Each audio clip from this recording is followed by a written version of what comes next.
start and we'll and pin myself and let people hold on, okay. I'm gonna let people come in as they come in. Hello, welcome, welcome, welcome. Okay, I know we got a lot of people watching on the replay. Let me pin myself here. Okay, welcome. Hello, Kavita. Hi, Marina.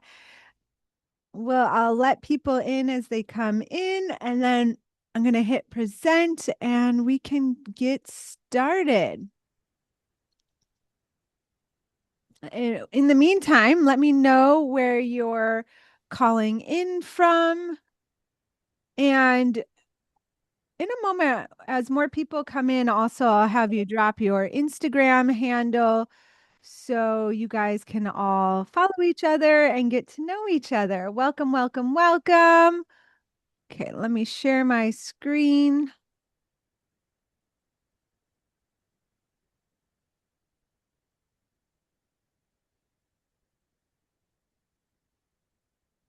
And I'll hit present. Okay. Kavita, can you see the screen and me? Yes, I All can. right. All right. Thank you. Okay. Welcome. I know a lot of people are watching on the replay. I'm Dr. Elsa McLean. I am a business coach to wellness practitioners, especially hoping to move online, bring in additional revenue online, or swap their clinic or in person revenue for online. And this is a workshop to help you hit 5 to 10K revenue months through an online program. Okay, so here's the agenda today.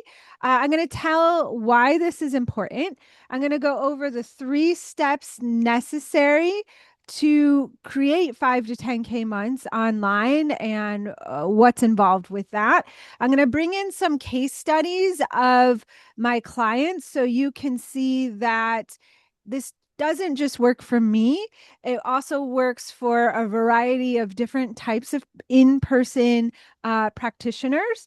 I have a special offer for those of you attending here and watching on the replay. If you want to continue and want support implementing this work, and then we'll get into Q&A on the 3 steps and the offer, the next steps as well. So hello, Mindful Rest. What's your name? And there's Kavita. And yeah, so those of you here, drop your Instagram handle here. One thing that people love about my community is that it is a wonderful Marina, welcome from New York. I grew up in Rochester, so I understand your weather right now. um, we have a wonderful supportive community, and I love seeing even following workshops and group calls that the community, you guys still support each other and like each other's posts, and it makes social media feel more fun. I mean, that's the whole thing about social media, right? Is you want to be social on there. So it's great to have people that you know and it doesn't feel like crickets. Okay, so if you feel like you're doing a lot of in person work, maybe you're working for someone else in a clinic, maybe you're driving around from studio to studio, maybe you have your own in person practice or clinic or office. And you're wanting to bring in more revenue. I find a lot of practitioners are kind of stuck at like 2 to 4K revenue months or 3 to 5K revenue months. And they're like, well, how do I bring in more money? Because A, I don't have time in my schedule. And B, I can't drive around to any more yoga classes or I can't fit in any more classes. And plus, they only pay like $35 a class, anyways. Or C, my body, my energy is tired. I don't know how I can bring in more revenue. I just don't even have the space for it. Or maybe you're already have you've been thinking about an online program or you launched an online program, but it's not quite you're not signing the amount of students or clients that you desired right now. You've tried hosting workshops in person or online, but they're not converting. you have people reaching out to you from your website. Maybe your website has a blog, or people are reaching out to you on Instagram, but they're not local to your state license practice act, or local to the ability to drive to see you in person, and you know that you can help them, but you don't have an offer or a way to help them. This is usually a big sticking point. And yes, you can refer out, but what if, like, you're so niched and you're a specialist in a way, and you have this specialty training and specialty certifications that people don't have, that that person needs? Like, you want to be able to help them. So you're going to find out how today, and you want to bring in more revenue, more reliable, consistent revenue, without having to add a lot more sessions or drive all around. So if you're desiring 10K plus months without being tied down to a physical location, not being tied down to programs that are like one-to-one call each week, you want to add in more revenue, but not feel locked down to a crazy schedule. And you want to be able to help more people, then you're in the right place. So here is a staggering statistics that I feel very passionate about.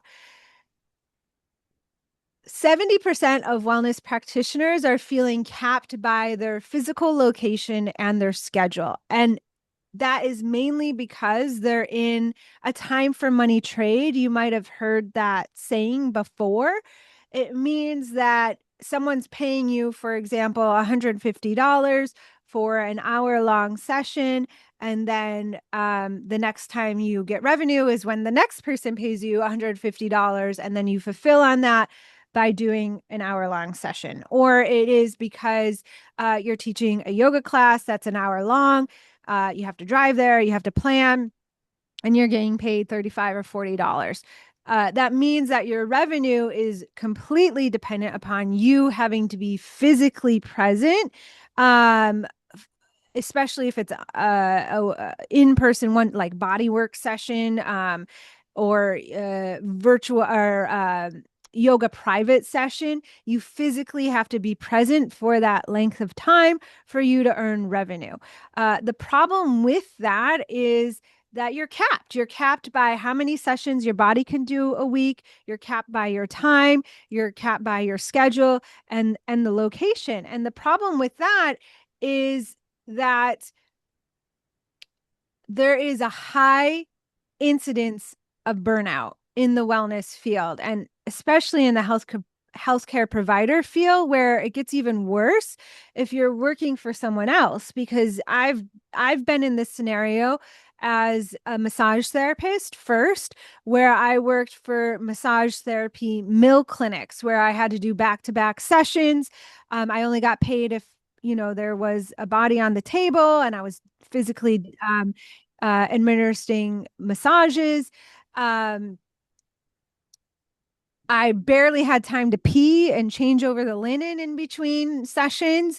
The front office didn't know how to book me as a massage therapist, so they would book three 90-minute deep tissue massages back to back to back. That's like almost 5 hours of very strenuous physical labor with no break. No chance to go to the bathroom, no chance to eat any food, no chance to drink water, like no chance to recover. So I've been in that scenario. I've been in the yoga teacher scenario, teaching 15 plus classes a week, driving all around from town to studio to studio here in San Diego. It's kind of like town to town, because I would teach in Encinitas and Carlsbad and La Jolla, all over in traffic. To, you know, sometimes my drive was longer, like my drive there and the drive back was longer than the class itself, which was just, it's just crazy. And I've also been a physical therapist working in a mill clinic where I one paycheck did not cover my student loan payment. So it took a paycheck and a half to cover my student loan payment. I was left to live on in San Diego this small remaining amount. And so that I had to pay my rent on that. I had to pay my bills on that. And I didn't have anything left over for anything fun, really. And it was exhausting because then I would go to, I couldn't do anything fun really with my friends. I felt so behind compared to a lot of them that were in like finance or all these other industries where they're like actually have money to go out and get drinks and have dinner. I had none of that. And on top of that, I would wake up and I have to go to work and I'd see this crazy schedule of mine, seeing anywhere from like 15 to 25 patients in one day, sometimes seeing two patients, three patients, five patients in 1 hour. I couldn't do any of my manual work. I they were in an open gym like that was loud and clingy and with lights, and their nervous systems were all dysregulated. Like I felt like I wasn't healing people. And it's like no wonder why people are leaving the health and wellness field when they're in these positions or in their own practice where they're back to back and they can't figure out how to, they're barely making it by. There's a revenue ceiling, there's an income ceiling, there's a time ceiling, and there's no path to scale. Like, no wonder why people are leaving the field. And this is a huge problem. I'll tell you why. Because you spent a lot of money. I spent more than six figures in student loan debt just for my doctorate in physical therapy. Not that does not include like I have, this is one wall of my certifications. I have another wall up here of certifications over there. I also have certifications in my house. I've spent thousands and thousands of dollars on trainings and knowledge. Like I know all of you love and are so passionate about helping people. And so it's a disservice is if you quit, if any of your friends or colleagues quit, because I'll tell you what, you've spent a lot of money and time to get to where you are, and you want to make the most of it. You shouldn't have to quit because of these ceilings. And it's a disservice to the people that you can help because you are so knowledgeable, because you are so passionate about what you do. If you quit, if you stop, then those people aren't going to get help because these mill scenarios, they're not helping them. Like Western medicine is good for some things. I don't want to shame and rule out Western medicine completely. Like I have a genetic mutation called Lynch syndrome that puts me at high risk for cancer. I have a history of cancer because of it. And so I rely on Western medicine for my cancer checks. And my oncologist, who literally saved my life, like through Western medicine, is amazing. So there's some, there's definitely some benefits to Western medicine, but does it fix and solve everything? No, it's a reactive and it's a broken system. And so if people are relying only on that, then they're not for like complex cases or those cases where I have a bunch of clients that are functional medicine practitioners and run a lot of functional medicine labs or health coaches. Like they have so many clients where they've run the gamut of Western medicine or chronic pain scenarios. They've seen like a lot of chiros and PTs and in like the traditional model, and it's failed. It hasn't worked. They've been told your MRI is normal. They've been told the labs are normal. It's like in your head or like functional neurological syndrome or all these like very IBS, like very vague garbage can diagnosis. Is if like you guys who really excel and are experts at what you do, if you stop, then those people aren't going to get the help. So I'm like super passionate about being able to do what I'm going to teach you today is not what's normally being taught, right? What's normally being taught is like you do back to back thing. I know I have several gurus. I love to learn. As you can see, I'm a seeker of knowledge. And like my guru was burnout doing back to back. I had multiple gurus, burnout, charging really low rates or stuck in insurance model, tied down to location, being told, okay, because you're a licensed practitioner, you can't work with anyone out of state. You have no way out of this system. If you're a healthcare provider relying completely on referrals, what happens if that office shuts its doors or stops giving referrals? Then your business dries up. Social media, it's just like dabbling with it. It's not considered traditional marketing for practitioners, which is old, it's outdated. So all of this is outdated. There is a way to grow, and you can still keep doing in-person work if it lights you up. Like, I still have people come into my shed here who I've worked with now 10, 15 plus years, and they're a pleasure to work with. I love working with them. Some of them, they tell me, they joke, they're like, Allison, we consider you family now. I've worked with their whole family. And I have no desire to let them go. Now, 95, 98, I should say, percent of my revenue now does come from business coaching, but I love getting my hands in there and still doing that work. So I'm not saying that you have to let go of teaching the classes or your in-person work, whatever you're doing, but there is a scalable way you can bring in online work as well. And then you can gauge it. I have some clients that are like 50% in person, 50% online. They're mostly in person. They have one online program, or they want to transition and be 100% online. Here's the cool thing. When you learn this methodology that we're going to learn today, because no one's taught you before how to grow sustainably, then you get to decide. You get to call the shots. You get to help more people. You get to build generational wealth and change generational patterns for your family. Like my mom, my relationship with my mom, who was an entrepreneur, was really fractured for most of my childhood because she was never home. I didn't have a relationship with her. I actually marketed her business as a kid. I hung up door-to-door flyers for her, but this was, like, oh God, I'm not going to date myself, but 40 years ago or so. 30 plus years ago, I would, spend a Saturday and put stuff envelopes. My dad was also an entrepreneur. And so I resented their businesses. I never wanted to be an entrepreneur because I saw both of them. We've, as a family, really struggled for money when I was growing up because it was always unpredictable. I never saw my parent. My dad was a real estate agent, so he was gone on weekends. My mom used to carry this bag of files with us on vacation, and she would, they weren't present. And we really struggled for a lot. So I had no desire to be an entrepreneur. And I only did it because you'll get to hear my story a little bit. I was actually let go of my job, and I could not put myself in another mill position. And patients from my other job started reaching out to me and being like, Allison, no one can do what you do. I will drive 30 minutes. I had people drive over an hour to come see me. And so I just started taking on people by request, and that's actually how I got into business coaching as well. And so that's how I became an entrepreneur. I couldn't put myself back in those positions.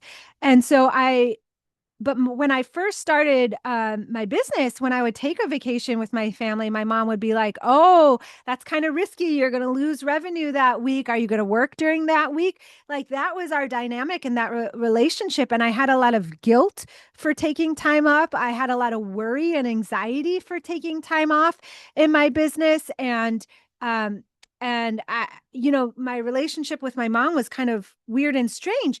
And it was impacting my daughter. Like, I would teach yoga teacher trainings on the weekend and workshops on the weekend.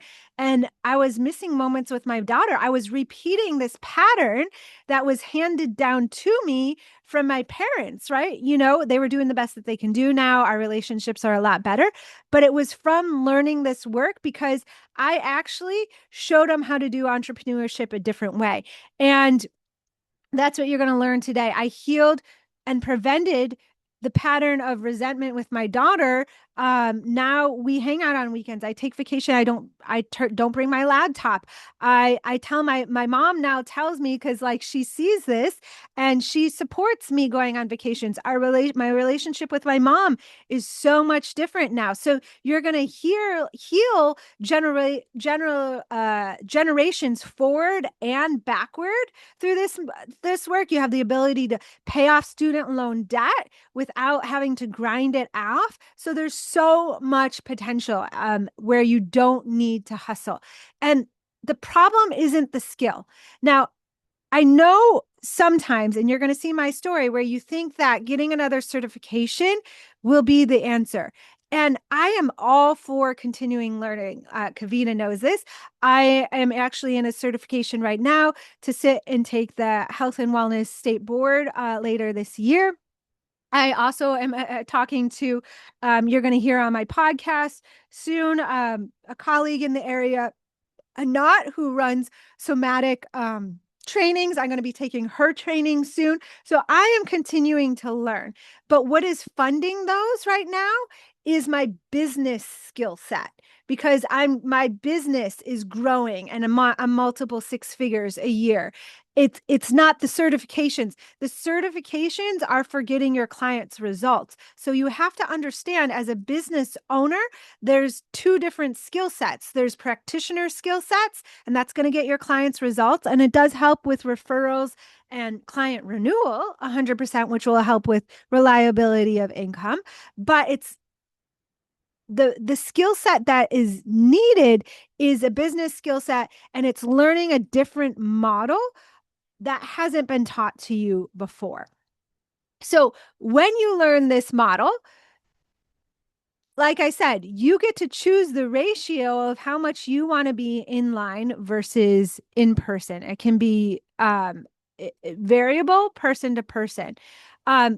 What you will learn is that you can still do one-to-one. I still do one-to-one. I love one-to-one. I don't know if I'll ever get rid of one-to-one, but I have packaged my one-to-one services in a way where I'm not locked down to session by session, getting paid session by session, where if I do take vacation, my revenue dips.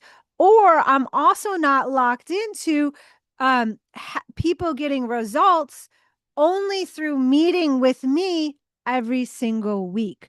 I have structured my programs, and I help my clients structure their programs so they're able to take vacations where their revenue doesn't dip, and their clients are still able to get results through additional deliverables within the program. Plus, you don't have to take insurance. You have more autonomy in your practice. There's a way to build your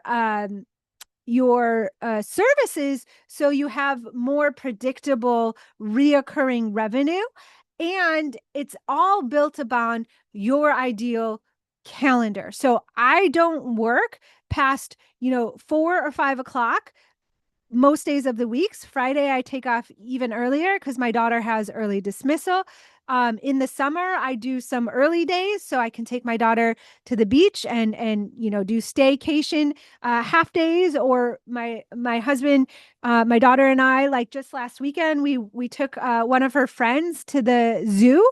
And we do, we live in a great town, and we play tourists on the weekends. I'm not teaching my yoga teacher trainings on the weekends anymore. I'm not teaching workshops on weekends anymore. I am working and making multiple six figures a year within my ideal schedule. This doesn't mean I don't work hard. I work hard within a realistic schedule that is sustainable for me. And so that is what is available for you too. And I did it as a practitioner as well. So as you hear some of my story, I have a lot of certifications. I started off as a massage therapist 20 years ago. I am a yoga teacher and a yoga therapist. I went through the IAYT grandfathering credentialed in. I have business I'm a business coach. I have coaching certifications. I also have the Ignite Your Wellness Business podcast, and I made money online as a practitioner. One of my first online programs was the Heal Your Low Back Blueprint, and then by request. And I brought that on prior to the pandemic because, as you heard with my story, I was working weekends. I was teaching yoga classes in the morning at 7 a.m. I would do a couple patients in my clinic, my office. I had a brick and mortar. And then I would do a noon yoga class, and then I would do a couple more patients, and then I had a 7:30 p.m. Healthy back class here using the yoga wall down in La Jolla, which was over a 30-minute drive from me. And then I would come back at between 9 and 9:30 at night. I would wake up my daughter who was sleeping, which would piss off my husband. And then that was my Tuesday. And then Wednesday morning I got up for my 7 a.m. BNI meeting, and then the cycle repeated itself. And then on the weekends, I taught yoga teacher trainings and workshops. And that's how I thought it was. That's how what my guru and my mentors did. That was what their schedule was like. And I thought that's how you survive in entrepreneurship. And my wake up call was um I two things happened at the same time. I got home from a weekend training. My daughter was 3, I think, around that age at the time. And I got home a Sunday night at 6 p.m. after teaching Friday night, all day Saturday, all day Sunday. And she was like, Mommy, I miss you. And she was in preschool at the time. And she's like, I have to go to school tomorrow. And we didn't even play all weekend. I didn't play because I was so exhausted from the week. And then teaching, when I came home from, teaching the teacher training on the weekend, I literally crashed out on the couch. Like I didn't play with her. And I was like, I felt horrible. And then a couple of days later, my dad got diagnosed with cancer, and it was reoccurring for him. He's had multiple cancers.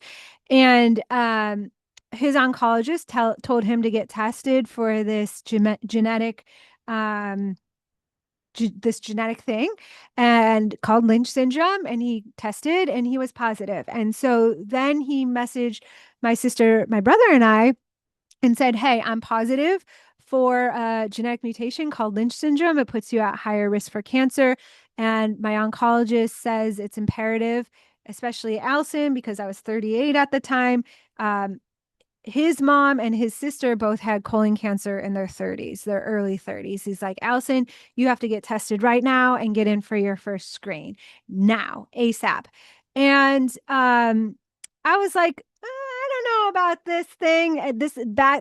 Back then, genetic testing wasn't as popular or as widespread as it is now. There was a lot. I was in the health and wellness and yoga community, so there were like a lot of my friends were like, Allison, don't get tested. Like you're just gonna, it's gonna create more fear and drama. Just, believe that you're okay and focus on staying healthy. So I kind of went down that mindset and I didn't get tested, but my sister got tested and she was positive.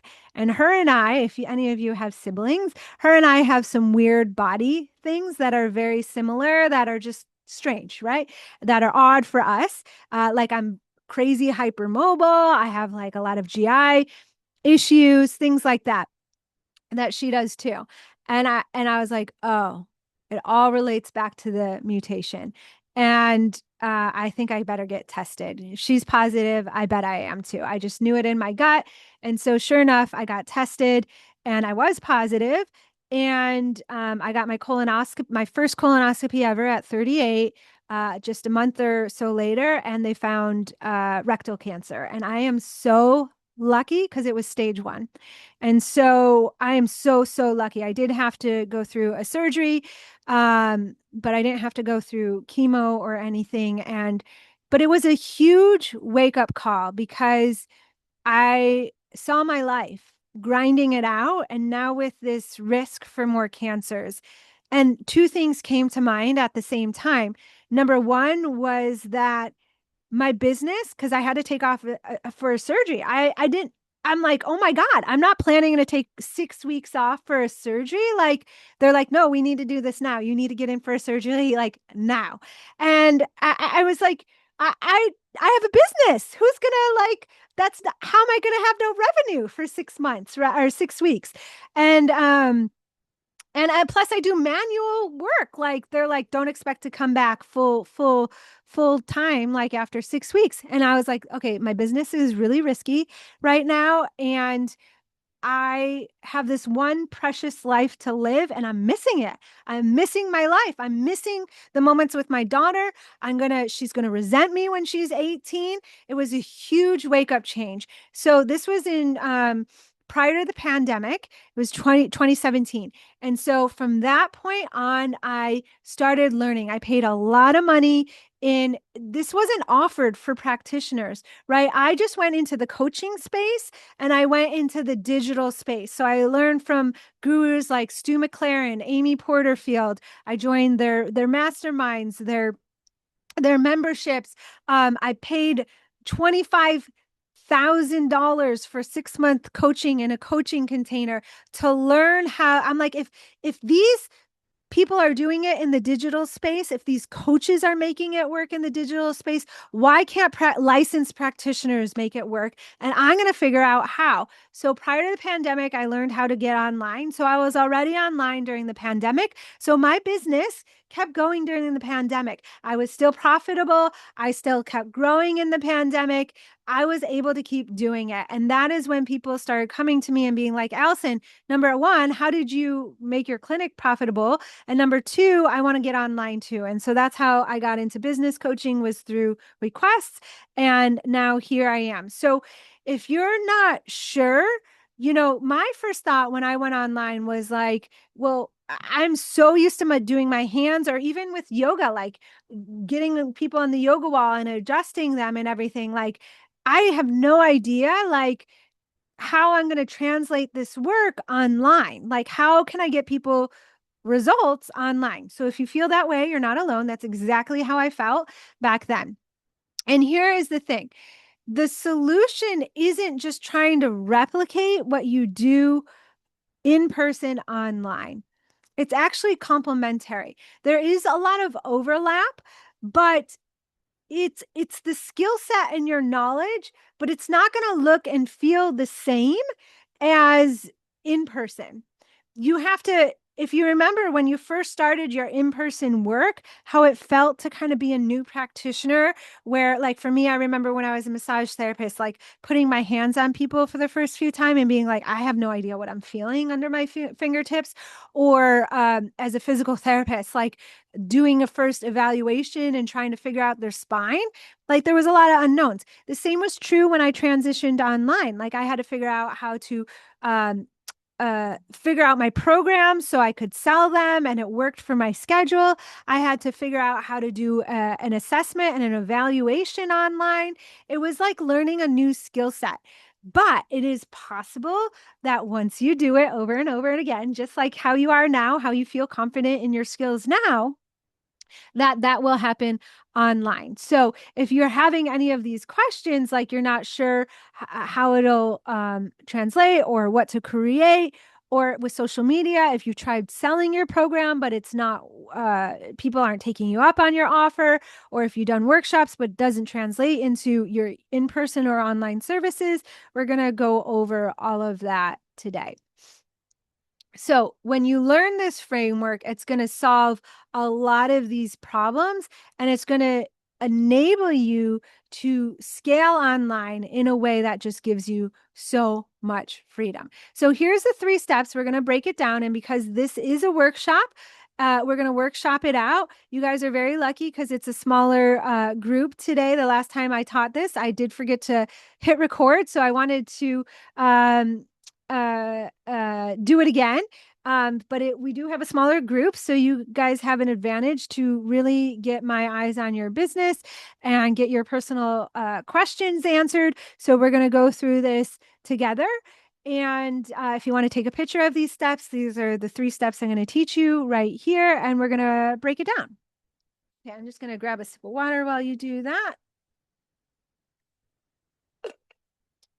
Any comments or thoughts so far? Can any of you relate to any or all that I've said? Oh, Rebecca, I remember talking to you. You're in Virginia Beach. Good. I'm so glad you could come. And if you came in late, no worries. Just drop your Instagram handle in the chat. You guys can follow each other and get to know each other. Okay. So the first step we're going to start with is your online wellness offer. So we're going to actually talk about what needs to go into creating that online wellness offer and how do you bring your in-person skills online, and like where do you host it, who's it for, pricing, that sort of thing. But here's some common mistakes I see to start with for online offer is that you just try to replicate exactly what you're doing in person, but now online. But there's some nuances in the online world. Like you don't want to structure it where you're stuck in that time for money trade. Exactly. You can't replicate your in-person work to online. So you have to think outside the box. So those are some things to consider. The last bullet is also important here. So when I say two hands off, I don't mean your physical hands, because obviously online you're not going to be doing your physical hands. But I mean that a lot of practitioners are so burnout from one to one that they don't want to do any one to one online at all. And that's not what I'm saying. There are some incidences where I do have some clients that keep their in person one to one, and then they bring in a group program. But a lot of the times the easiest transition to online is still staying one to one or keeping revenue coming in through your one to one services in person, but you're able to reduce your schedule through an independent course. But when I say two hands off, what I mean is a lot of people come into the online world and think that they're just going to create a digital product, meaning that they're just going to create a standalone course, like for pelvic health, for example, where they're going to put it up for $497. People are going to buy it and just go through the modules on their own, and the practitioner doesn't do anything for that course. That type of course is actually a little outdated these days.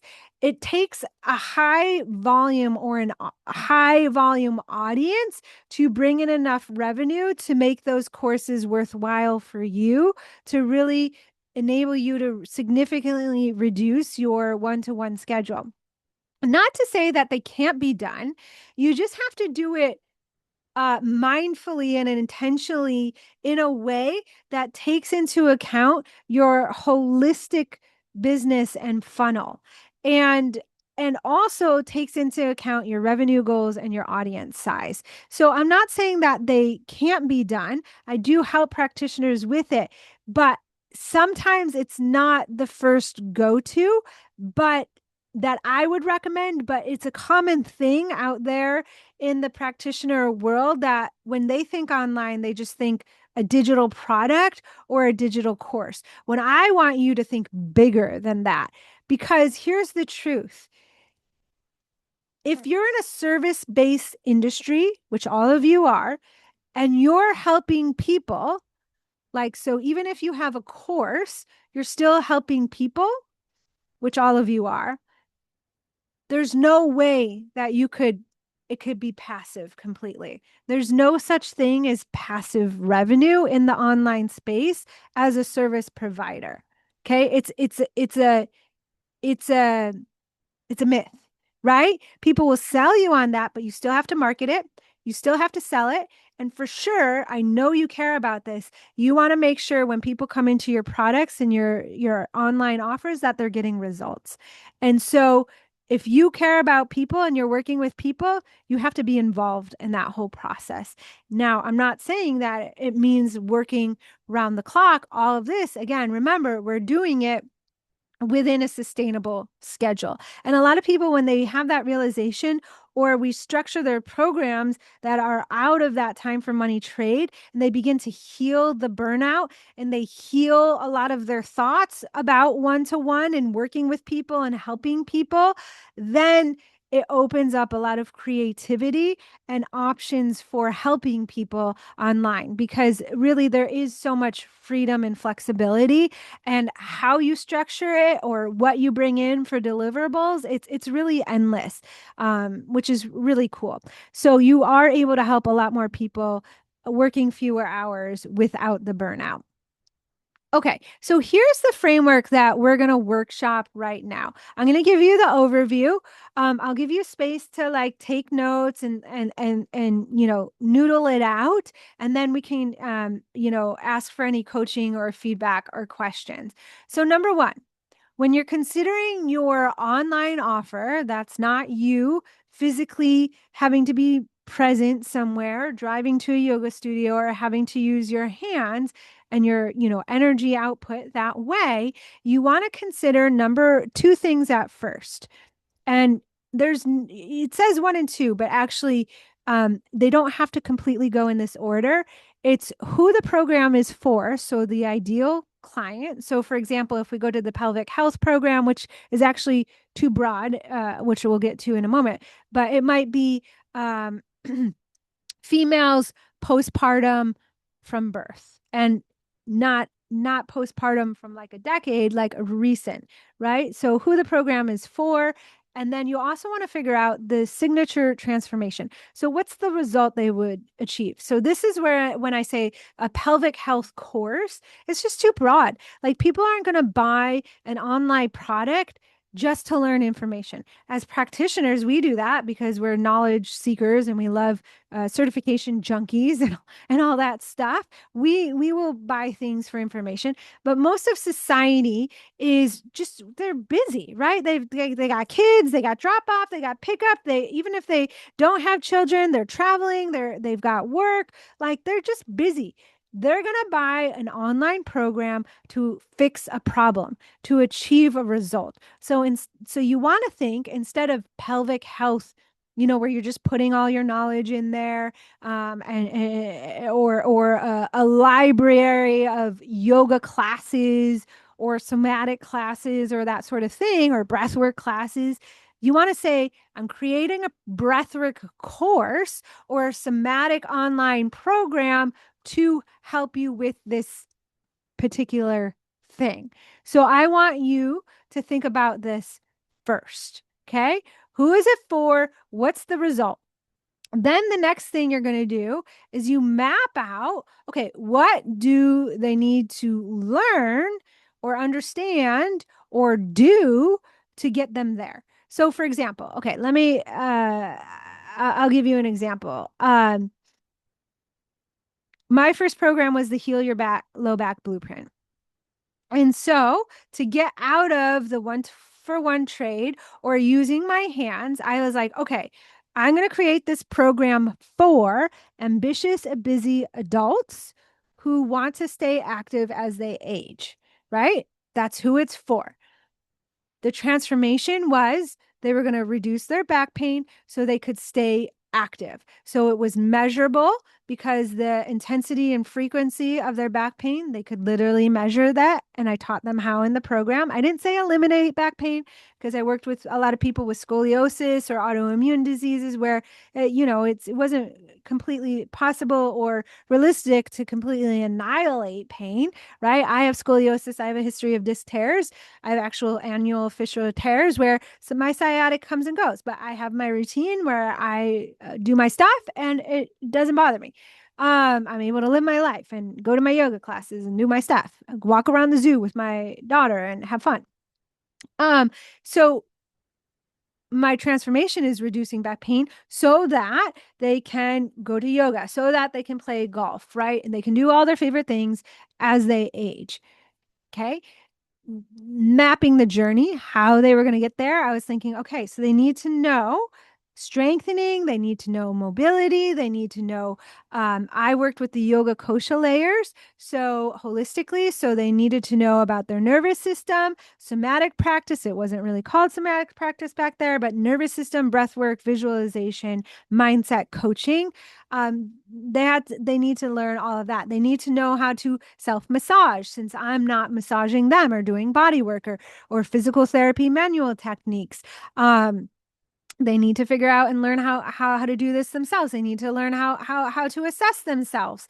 So I mapped out the journey, and within that journey, if there was, I just thought of what I did with my in-person people, and for every step of that, I would just be like, oh, okay, this I can bring on breath work. I can teach that online. I can learn how to evaluate what's happening with their rib cage, where they're breathing through learning online.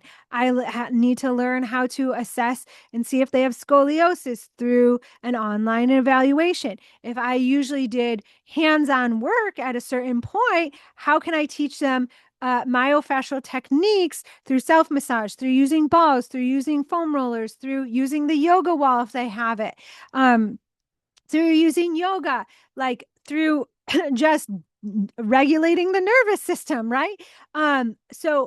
So then that got me from my hands-on work to hands-off online, and I saw the complete journey of what needed to be in the program. And then based upon all that I was putting in the program, the number of sessions, if I was offering it for 6 months, and how many sessions I would have within that, and all that they would get in the deliverables, then I would price it. And I started off with my price at $897. So and then and this is the question that I get asked the most is like, where do you host this online program? Truthfully, I have a lot of clients that start using a Google Drive. Just put modules and lessons in a Google Drive, and create like a nest where you have one project folder that's like the Heal Your Low Back Blueprint, and then you can break it out by lessons like nervous system and folder, and then all the nervous system documents with links to YouTube videos are just in a folder. You have strengthening exercises are in another folder with, handouts and a link to YouTube videos that can be unlisted. You can do it for free, make revenue before you start paying for. I use Kajabi. I love Kajabi. If you're interested in that, I have an affiliate link. I give some bonuses for that. Kartra is another. There's like endless places to host your program. School is another that's out now through Alex Hormozy. So, but this is most important first. So I'm going to stop talking and give you guys a moment to work this out. And then we'll go over questions. So Kavita, I see your question. I'll just give a couple minutes here for people to think about things, and then I'll answer your question here in just a moment. I'm also checking the time.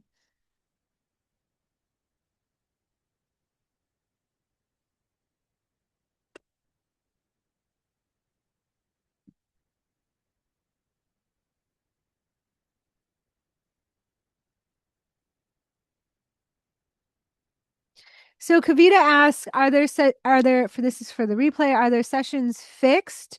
One session a week with flexibility to reschedule a few appointments if needed?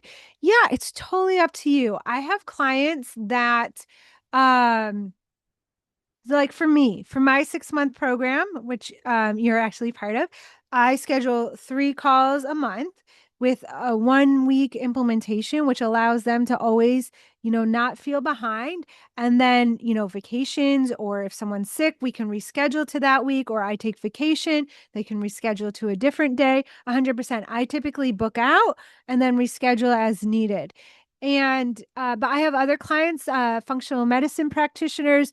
They offer, for example, um, a 3-month program that's 12 weeks long. They might offer 8 calls, but then they're doing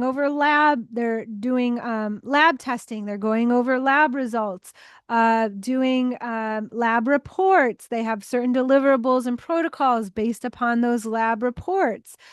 So they're only meeting with people 2 times a month for 30 minutes. So it really depends on, here's the key question when you're trying to figure out how many sessions to include, is what's going to help them get the best result. How many sessions do they need to get the result? So for me, I found that 4 sessions a month was too much. How do I know? Because when I first brought in my online program, I actually was doing 4 calls a month, but through feedback from people that were coming through my program, it was really hard to reschedule appointments as needed. And some people were feeling like the pace was too much. So I backed it down to three. I know from watching the results of my clients that if I were back at if certain people are wanting more intensive results, two calls a month is not enough. So you have to figure out, like my clients that do two calls a month, they're also offering DM access, but they also have very specific protocols. So it's really dependent upon you on what you think your audience needs in terms of number of sessions with your deliverables to get the result. And remember, when you're pricing it for the transformation, not the number of sessions. You can use your pricing for your sessions to help figure out your price. But for them, when you're actually selling the program, this is a big mistake I see people make. They're still selling the sessions. You want to learn how to sell the transformation, the result. Does that answer your question, Kavita? Okay, if you guys have other questions coming up while working on this, let me know. Drop it in the chat, or you can unmute yourself or raise your hand. No worries, Laura. I'm just seeing your message now. No worries at all. I'm glad you're here. Okay, how to price for the transformation. So I have a whole pricing meditation, if you will. And actually, Robin, who just popped in, actually heard me do a whole presentation on pricing. So this could be like a whole workshop in itself. But I'm going to refer you to the podcast. There's a couple episodes on this, and I also have a free pricing handout on my website as well. But I'm going to tell you right now in a very simplified way, and this is just so we can get to the other steps as well, is that you want to base it, you can base it, let's say you charge $150 a session and you're going to do a 4-month program and you're going to do 3 sessions a month in that 4-month program. So that would be 3 times, so 4 months is 16 weeks. So that would be 3 sessions times 16. So that would be 40. Is that right? 4 months is 16 weeks, 3 sessions, 3 times. Oh, no, that is not right. It's 3 times 4 months. Sorry. Three calls a month times 4 months is 12 calls over the 4 months, or 12 sessions over the 4 months times 150. Let's say you charge 150 a session. So that would be 1,800. That's kind of a starting point, right? And then you can, what I teach in the meditation and the podcast is then you can check in internally, where you can literally close your eyes and you can see how that feels. It might feel aligned, meaning that what you want to do is visualize yourself showing up if someone asked you on a consult call or at the end of a class or in a workshop, how much is your program? And you can say 1,800, here's the result I'll help you achieve. You can do all of that with confidence. It feels in alignment. If it feels icky or weird or you have a lot of hesitation, that means the price is typically too high. If you feel any sense of resentment, like, oh my gosh, that's really low for the amount of value I'm giving and for this life-changing transformation. So for example, for the low back pain, if I'm helping that adult be able to do the activities they love as they age with less back pain where they're not on the couch, then they're able to show up as the parent they want to be. They're also, teaching their children how to care for yourself and stay active as they age. So it literally is a generational healing, again, program, both for the individual but for the family, because now they're the parent they want to be.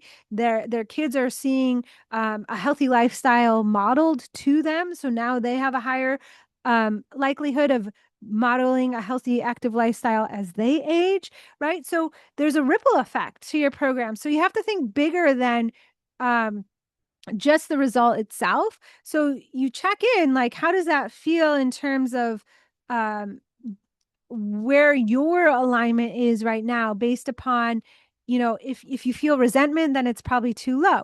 If you feel like, I'm not sure, this is the first time I'm offering it, I would price it low and then raise it over time as as you get more clients through. And it could be just like getting 2 or 3 clients through. It doesn't have to be like you keep it that price for a whole entire year. I've had clients where we priced it low and then they've gotten like 2 to 3 clients through, and those clients are getting really amazing results. They love it. And then the practitioner is like, yeah, I'm ready to raise my rates now. So the next person they come in, they raise the price. So there's some thoughts with that, Laura. Let me know if that helps you. We'll spend another minute or two here on this section for the online offer, and then we'll move on.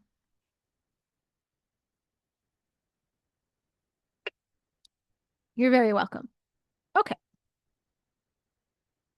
And if you guys, I'll drop the link. Oh no, I'm not. The podcast is Ignite Your Wellness Business with a UR. I'll type it in here. I can't grab the link right now because I'm presenting.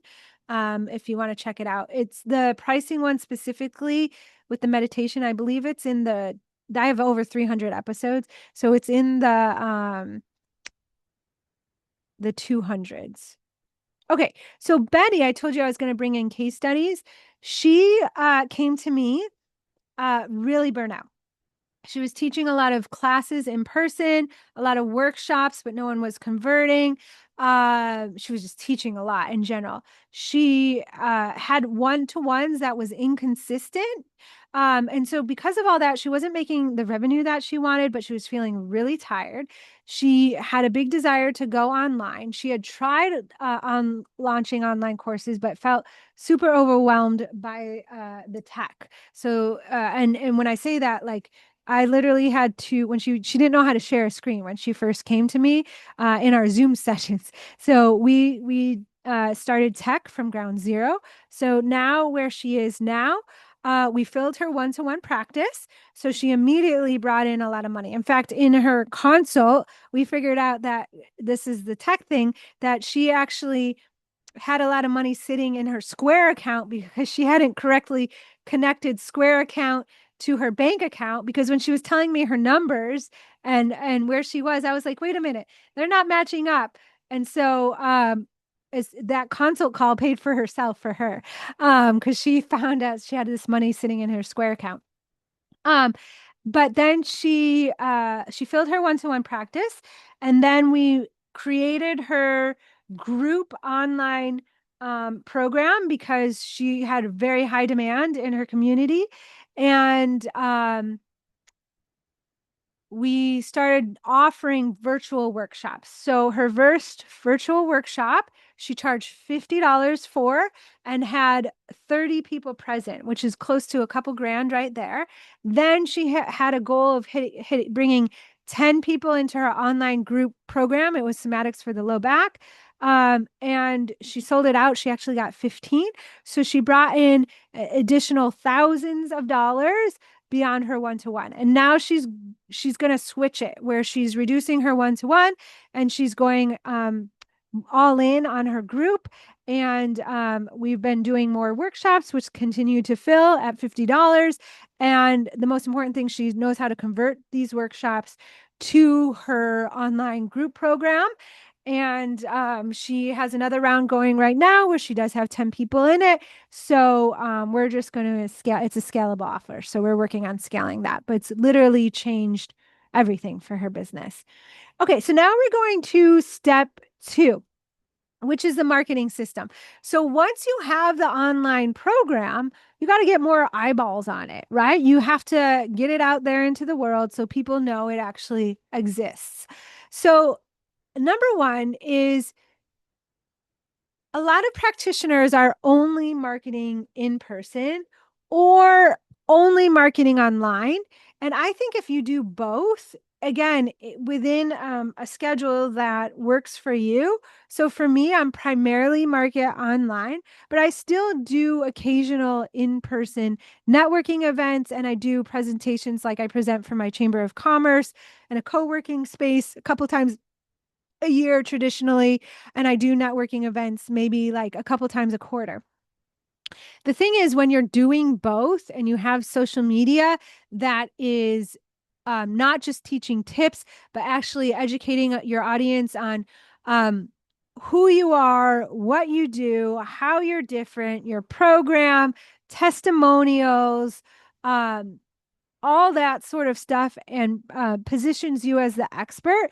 Whenever you do show up to a networking event, they layer each other. It's a really powerful combination where you can meet someone at a networking event, they'd follow you, and now they're getting introduced to your work, which is great for referrals or for them to become a client. So I feel that social media is underutilized. It's not done correctly for a lot of practitioners, and there is no system to have this powerful combination of in-person strategy and online opportunities. So here, when you do have that powerful combination, again, like I'm saying, you can market, you'll have a better chance of filling your workshops, whether they are in person or online. You can attract people from anywhere, especially when you're, you can do blogs online. It doesn't have to be social media. It can be YouTube. There's like, so you can have a podcast. There's so many ways to market online. It's really endless, and it can really play towards your strength. There's no one right way. Um, but also, you have a plan for follow up for anywhere that you do show up in person, whether it is a networking event, meeting a potential referral partner, um, or even leading your own in person workshop. And the thing is, with social media, I think a lot of people get fearful that they're going to have to be on it all day long. I'm not. I spend, about 90 minutes a week to create my content, and then I schedule it out for the week. And then I just go on and engage with my audience about 10 to 20 minutes a day. And then I do stories throughout the week. And so it's the rest of the day, the rest of the time, I'm not on my phone. I'm also not recording content all day. Like for my daughter, for example, when we go to the zoo or do something fun, I might bring out my phone for the first 5 minutes and get a couple videos and photos. But other than that, I only take out my phone if I want to take photos or videos for my own personal reasons. I don't feel that I have to be recording all day long or um, capturing every moment of my life. Like, who wants to live that way? But I sign a lot of clients through Instagram in particular, but I have clients that are on YouTube. I have clients that do blogs. There's many different ways that you can do it.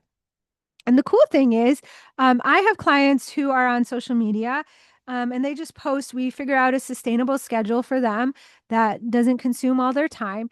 And they get referrals. So, my client Dana, for example, she is in Chicago, and she has a practitioner colleague friend that's on the East Coast who refers her clients over in Chicago because he saw her social media content and he had someone to refer her. So the cool thing is you can get referrals from people anywhere in the world too that are outside your local network of practitioners that you might know.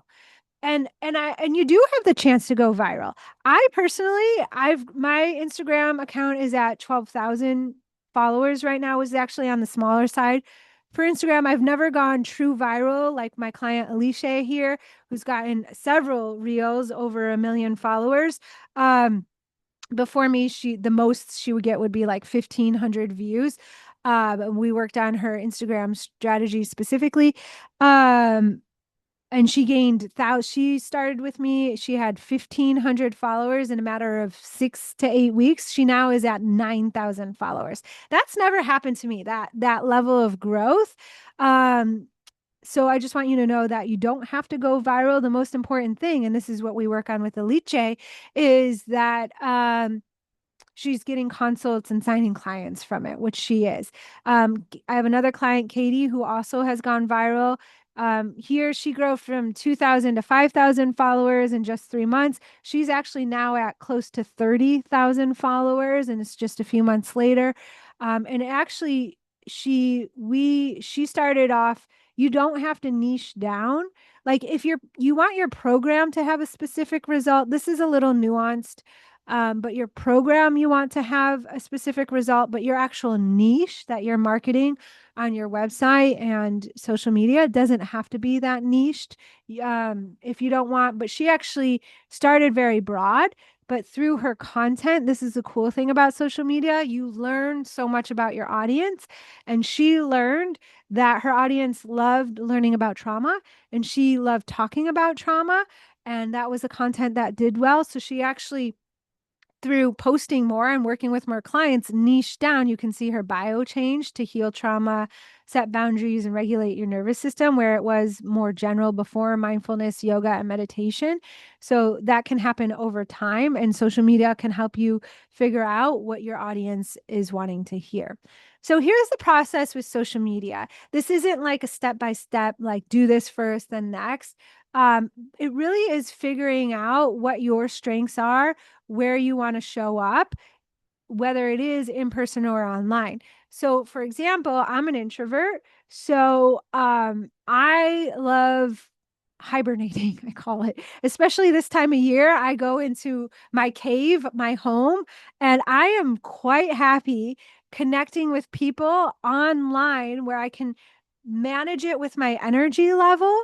Um, and I can do it from my pajamas, like being a hypermobile person. Like I always have to have my body in like a super comfortable position, wearing comfortable clothes. It's where I feel most creative and I feel like I can really connect with people. It works really well for me.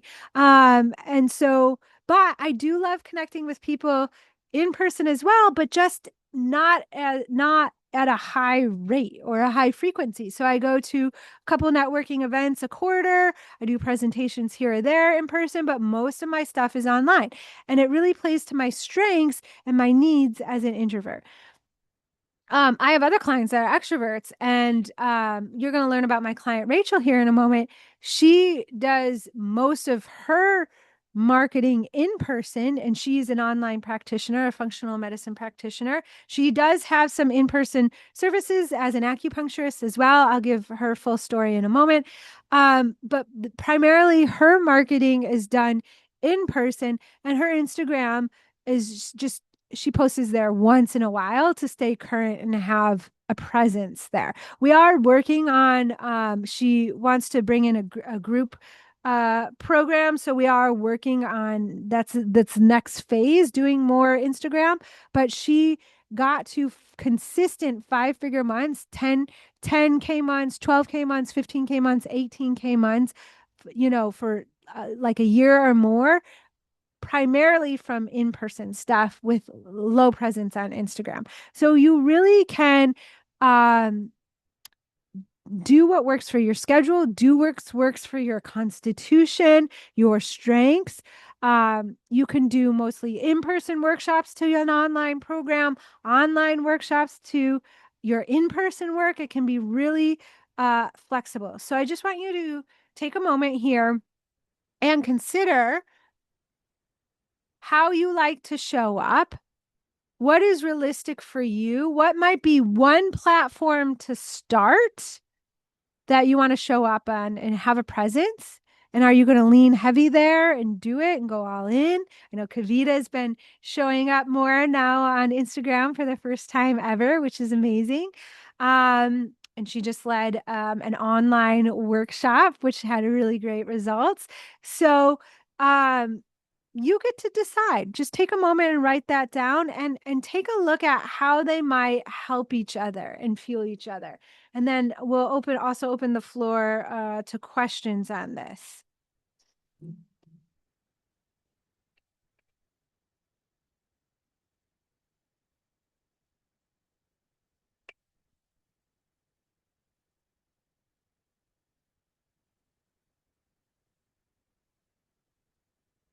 How are you guys feeling?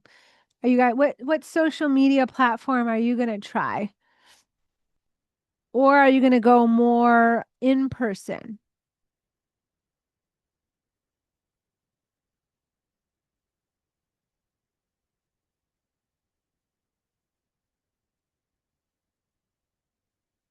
Okay, we'll give another minute or two here, and then we'll move on to the next step, which is workshops, which a lot of practitioners do.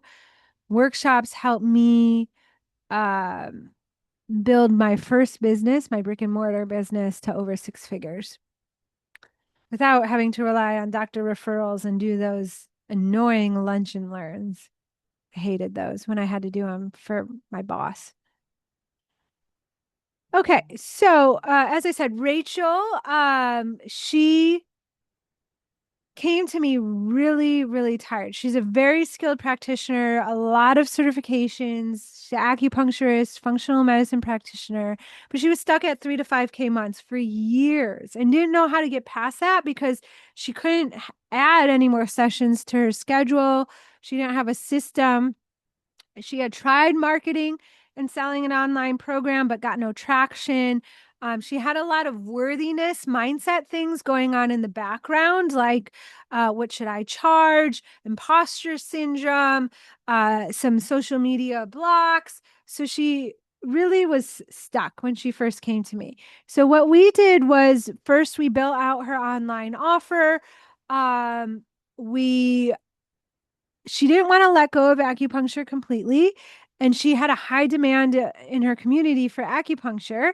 So, what we did was create a funnel where acupuncture actually led in the beginning. This is how she got her first online clients, led to her functional medicine online program. Those appropriate acupuncture clients, she would then say, hey, I have this program which I think would be a great complement to my acupuncture services.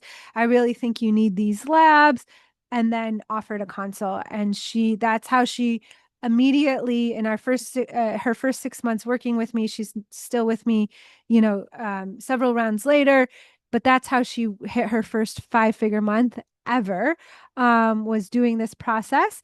And so, yeah, she's been consistent in the 5-figure months since then. And again, she utilized mostly in-person networking events because she was out in the community a lot promoting her acupuncture services. And so it was just a natural funnel that we built out for her. But it really changed everything for her. Last summer, she took 6 weeks, like vacation, had freedom to. She's in a colder town in Milwaukee, I believe. Milwaukee, I believe it is, and was in Santa Fe for 6 weeks over the summer. And she had that freedom to be able to do that, and her revenue didn't dip. And now we're working on a group program for her.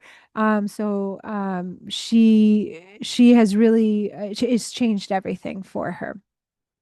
Let me see. I see. Laura says, looking for ideas to make Instagram feel less soul sucking. Yeah, I feel you. I feel you. I had an Instagram account that was literally crickets for years. And I had no idea like what my audience wanted to hear.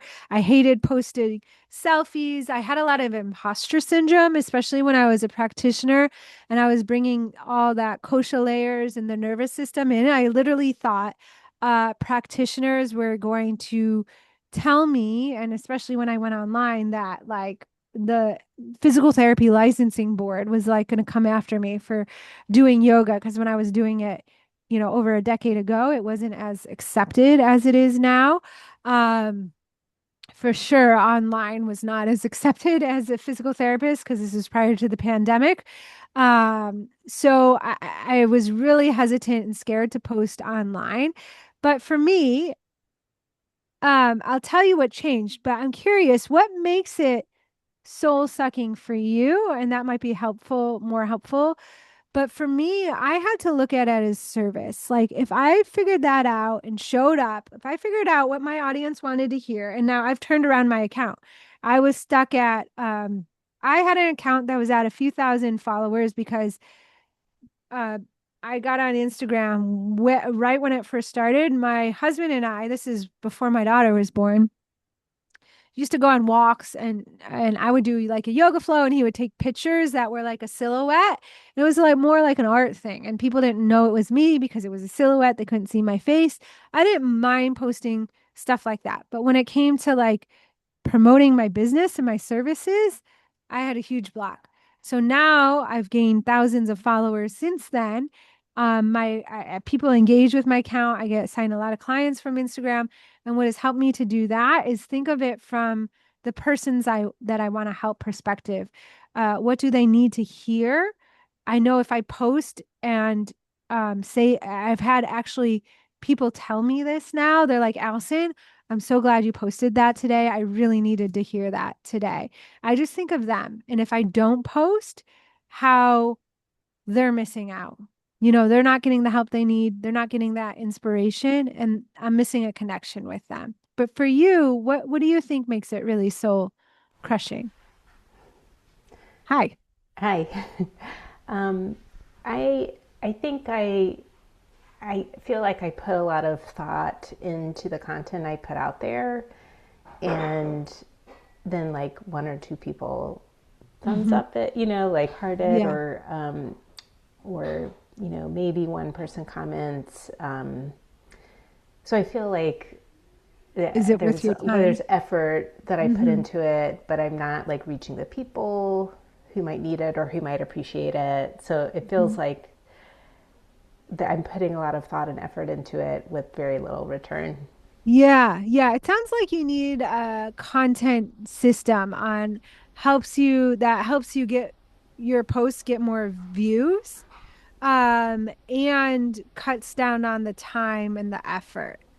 Because then when you get faster at this is what we've been working on with Kavita, because she's brand new to Instagram, uh, is it takes a lot of that pressure off of it. And you have more hope. Instead of just posting and praying and hoping, you're actually following a system. So you have more hope that it actually is going to reach people over time. It's just refining and trying and tweaking, but you actually have a foundation to go from. And I think for me, that's what changed it when I had the process that I was learning from someone. Then it kept me going, and I didn't spend as much time creating content. It made it less overwhelming. Yeah. Yeah. Good. Thank you both for that Yeah. feedback. Yeah. Yeah. Okay. So now we're going to move into the workshop section, unless you guys have any other questions or comments on social media or any marketing questions in general.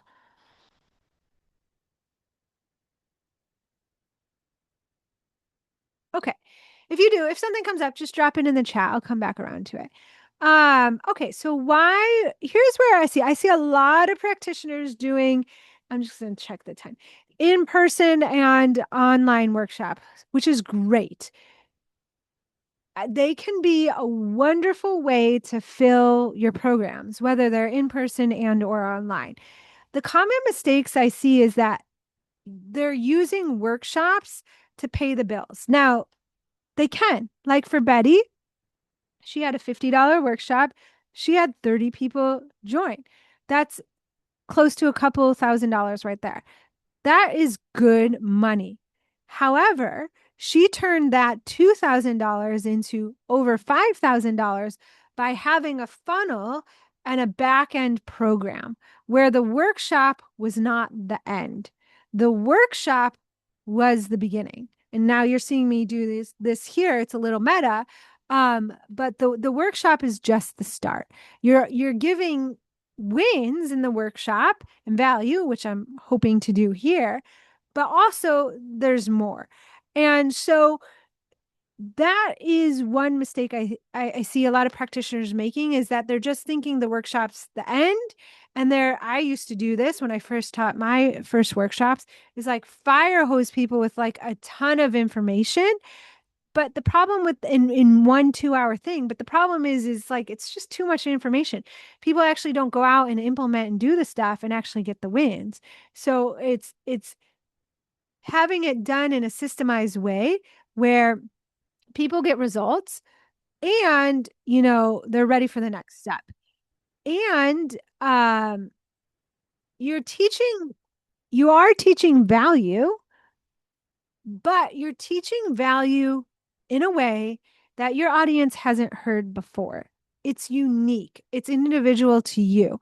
So, this workshop that I'm teaching right here, no one can teach this because no one has my story and no one has my exact expertise. In fact, I've never heard people teaching how to go online this exact way. No one can replicate what I'm doing when you do it in a very unique way. What I see a lot of practitioners doing is they're teaching workshops, but they're teaching very similar things that other practitioners are teaching.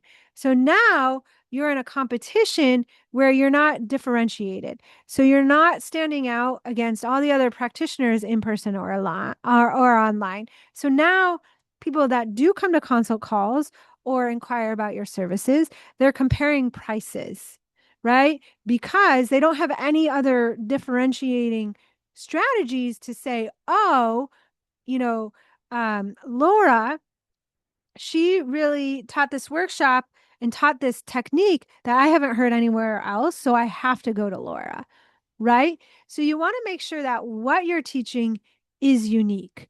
And also in workshops, a lot of the times there's no seeding of the program and then there's no follow up system. There isn't the whole funnel.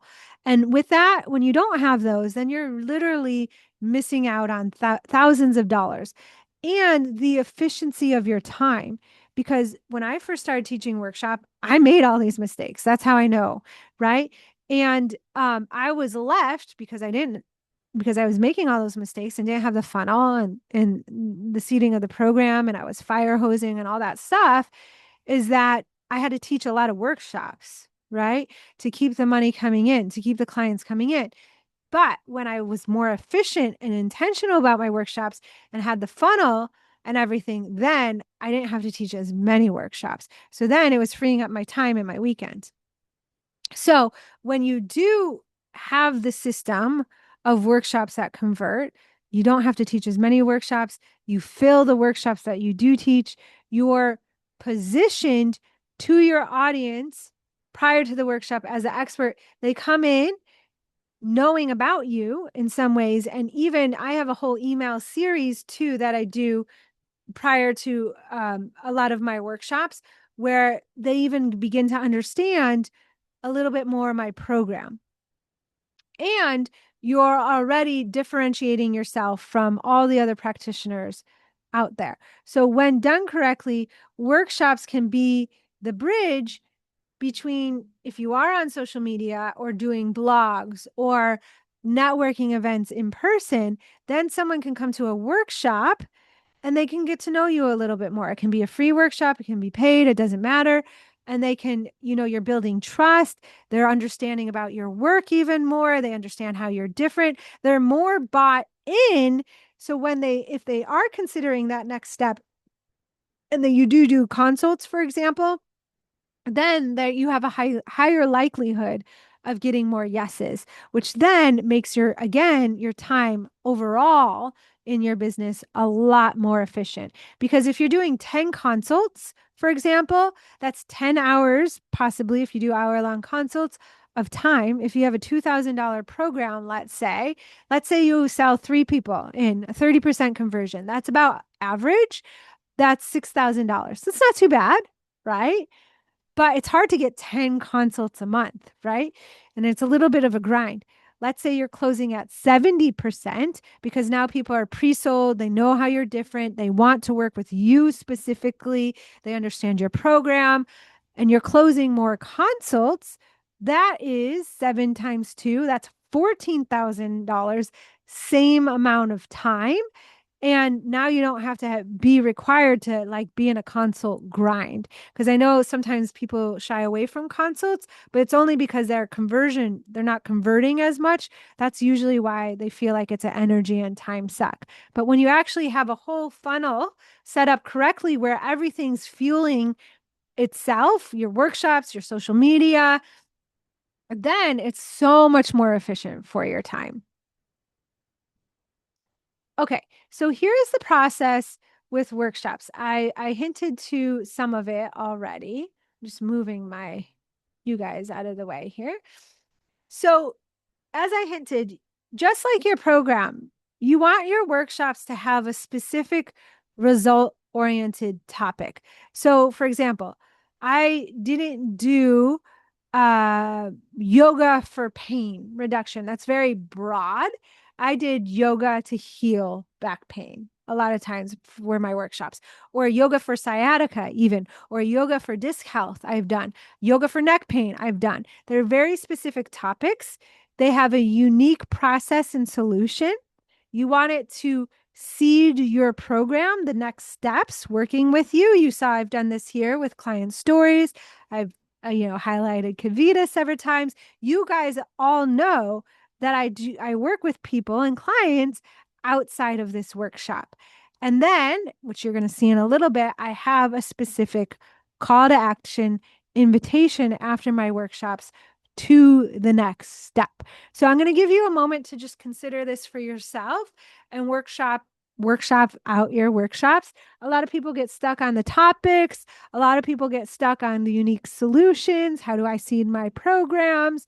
Those kind of questions. So you have my eyes and my ears if you want help with any of that, or the CTA. A lot of people feel hesitant to have a strong call to action, CTA's call to action, at the end of the workshop. So if any of that is coming up for you, I am happy to help. Just let me know. You can unmute yourself or drop it into the chat.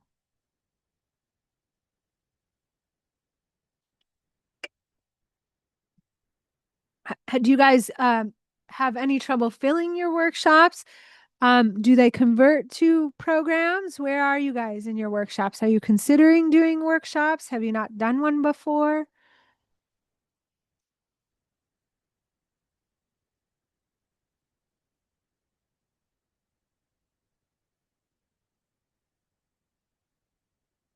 Okay, if a question comes up, let me know. I'm here for you.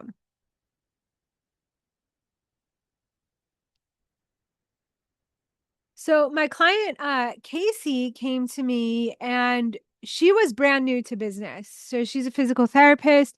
She was working per diem. She's also a functional medicine practitioner. She was wanting to leave physical therapy for many reasons and do functional medicine only in her own business. She had never taught a workshop before. She had never done anything.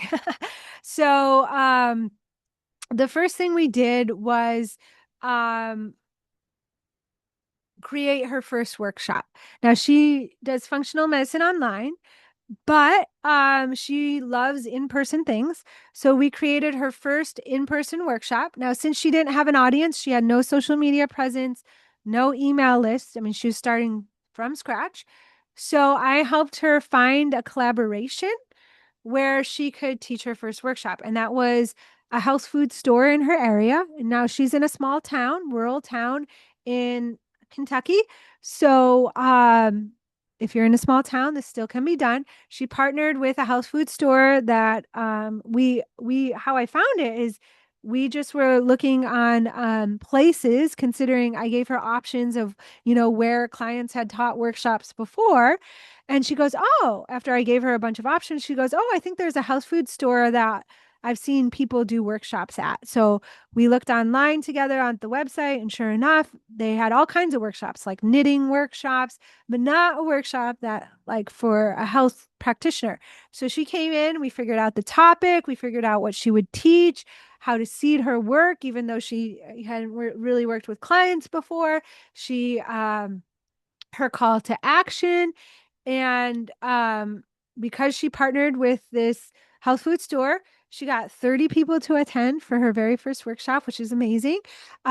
She got consults and her first few paying clients right off that workshop. So it can happen really fast. And now she has a repeatable system, and that system will get her to 10K months, no problem. So it's rinse and repeat and refining and just doing more of them now.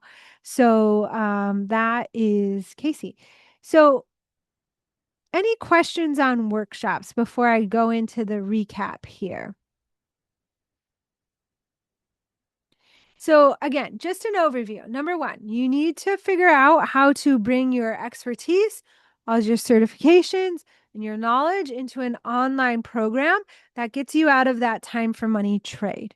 Number two, You need a way to market that program. And number three, I highly recommend using workshops as part of that person, which can be process, which can be in person and online. And all of these work together to create a repeatable system to reliably bring clients and revenue into your business without overworking.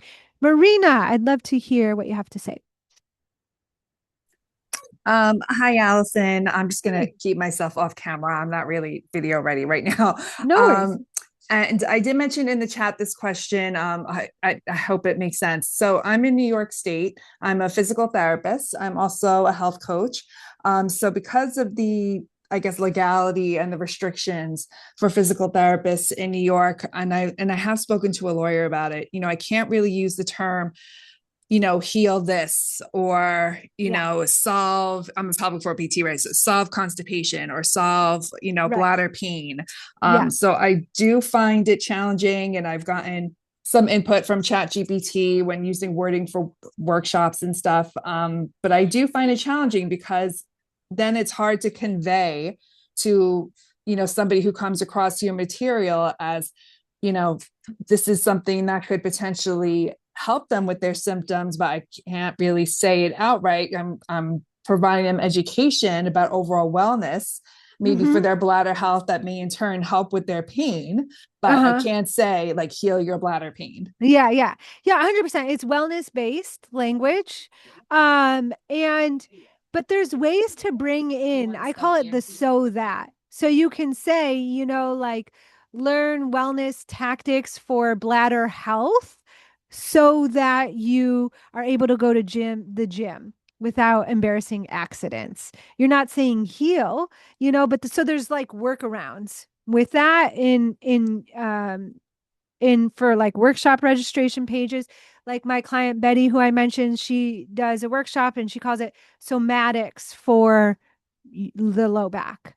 It doesn't say heal your low back, it's somatics for the low back. So, and I'm going to say this, like there are plenty you got to do with your risk tolerance too. And definitely I'm so glad you consulted with a lawyer, like, and what you and your lawyer agree upon. But I'll just tell you this, I'm not saying do this, just saying it is that there's tons of practitioners that do use heal and like kind of healing language in their online programs. I actually, because I didn't even know, my lawyer never said anything when I brought in my first online program because it was the Heal Your Low Back Blueprint. I didn't even know that that wasn't the right thing to do, but I had a waiver. And when people came to me, the waiver says this is not therapy. This is not physical therapy. It's not used to replace therapy. It's not medical advice. This is health and wellness. And I would verbally say this to them, like we're doing yoga and wellness. This is not physical therapy. And my lawyer said, as long as they sign the waiver and you say that to them and they agree, then that was fine. So, yes. And what comes up with that? I think that's helpful. Just kind of how we tend to structure, PT goals in general, right? Such and such a person will have less pain so that they can, incite their functional goals. So that makes it a little easier to, kind of work around that. Yeah. I mean, here's the cool thing is that when you're creating it like health and wellness for functional goals, that's what they want anyways. And that's the language that they resonate with anyways, which makes, to Laura's question, it's also what makes social media content get more views and more traction, and you get resonates, and it's how you grow your audience. So if you're focused on that type of language, it actually is the language that your audience will resonate with more anyways. So it's a win-win. It just is it's, I teach a lot of my clients come to me for messaging help. It really is it's like learning a second language where we learned the practitioner language, but marketing is getting out of practitioner language into client language. That's really what makes marketing successful. Messaging is its own strategy that I help my clients with. And so that's a little bit about what you're talking about here, which is really great because it'll help any marketing that you do go so much further. Okay, thank you so much. Yeah. Okay, what else here? Okay, so Marina, we answered. Kavita says, especially if they're out of state, I've had clients submit my fitness sessions. Oh gosh, for their HSA. Yeah, I mean HSA, if they're in state, but yeah, it depends if they signed on for fitness or PT. Yeah. It's a thing. I feel I should be like on the advocacy board for the PT board. The board just any boards just really frustrate me a lot of the times, really frustrate me because I feel like it's not client or practitioner focused at all. It's just like legalities and politics. But um I feel that with the amount of practitioners going online, especially with the pandemic and telehealth and everything, like I would love to see like more um, help and freedom for practitioners working online where there isn't these like nuanced weirdness for like it's sometimes it's just all these legalities and loopholes that we have to jump through. Like I had so many, like I literally had when I was first going online, I had a client reach out to me with she was stuck on the couch because she had a big disc herniation. And she reached out to me because she knew me from actually the I was in Amy Porterfield's world. I was in an accountability group with her. I was learning how to go online. And so she taught she was a website designer. She created websites for people. And so she knew me, right, as like a physical therapist. So she reached out to me and she was like, Allison, I'm on the health or on the couch. My disc or my back just went out. I need your help. And I said, well, actually, you need a physical therapist in your area because she was across the country. I go, go see your physical therapist. And she was like, no, I actually went and they always make it worse and they flare me up and you're the only person I trust. And I go, okay, well, I can't help you as a physical therapist. I can only help you through wellness and yoga. She goes, I don't care. Just effing help me. And so she came on a consult and I told her that and she signed the waiver and she's like, Allison, I literally don't care. Just tell me how to help myself. And it was so awkward for her to like have me go through the things. She just wanted my help. And I think sometimes it's just like awkward for it, but we got to do it, right? But that's my 2 cents. But that's how I had helped people. I had someone from Portugal that had this knee thing.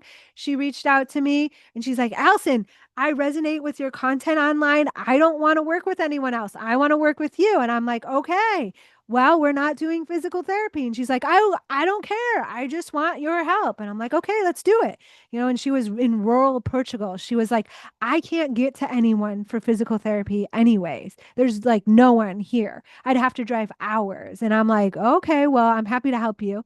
And Wi-Fi, I have to say, was a little bit of an issue for her for where she was, but we made it work. We totally made it work. So anything's possible. And I was really happy to help these people that wouldn't have support otherwise. So, okay. So now you all have the 3 steps. You see all the possibility for the future, and you're saying, where do I start? So, I have a program to help you implement the steps so you don't have to do it alone. It's going to shorten your learning curve. You're going to get help that you need. You're not going to be stuck to figure it out yourself, spinning your wheels and wasting times.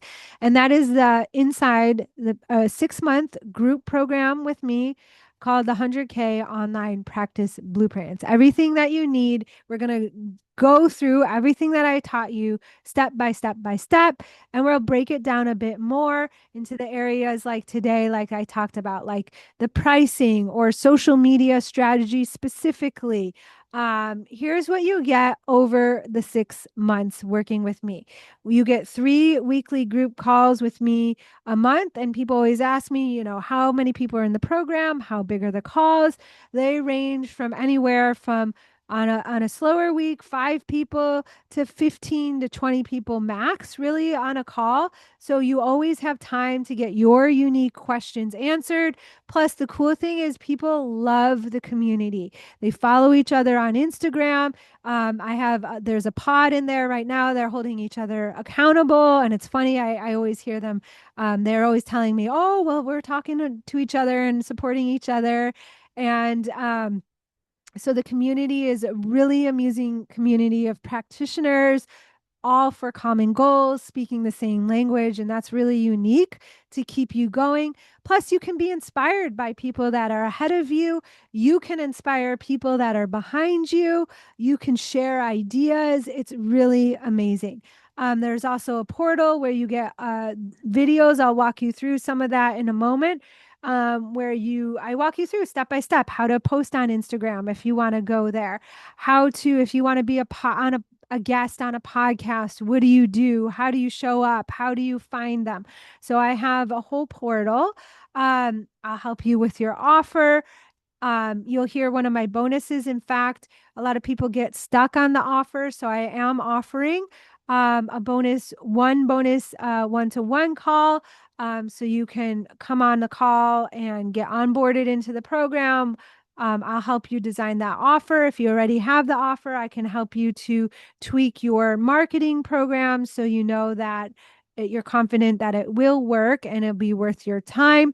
You'll get within this program, you have a personalized roadmap that is tailored towards, the amount that you want to show up in person or online.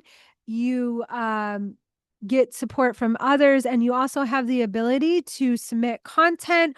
Or let's say you are doing a workshop, you can submit your workshop registration page to me, like Marina. You could say, hey, look it over, make sure it's in wellness language, in client language, give me your feedback, and I'll give my feedback on a workshop registration page. So it's a very high touch group program. I think there's too many group programs out there, like I said, that you're like left to fend for yourself. Like their lessons may be great, but you're really you're not held accountable. You're figuring it out on your own. So the whole point of this program is for me to help you through it. And there's not hundreds of people in it. It is smaller size, so you will get my eyes on your business. Okay, you're gonna catch the replay. Very good. Yeah, so here are some of the portal. So here is you're seeing behind the scenes of the section of clarifying your offer, is that you figure out who it's for, the results, how to package it, pricing, where to store it, how to get through tech if you're like Betty and tech is overwhelming. We'll go over marketing here, where to market, what to say in marketing, messaging, combine doing that in person and online marketing, a whole section on messaging, which is huge. It's a lot of the reason why workshops don't fill or convert. It's also why social media might be falling flat. It's all comes down to messaging. You really have to learn that client language. You'll also learn how to launch the online program without having it be stressful or consuming all your time. You'll develop an email strategy. So again, messaging comes into play there, how to build your email list. Whoops, the wrong way here. I have a whole section on workshops, how to fill them, how to convert them, how to have that confident call to action at the end. I have a whole section on Instagram.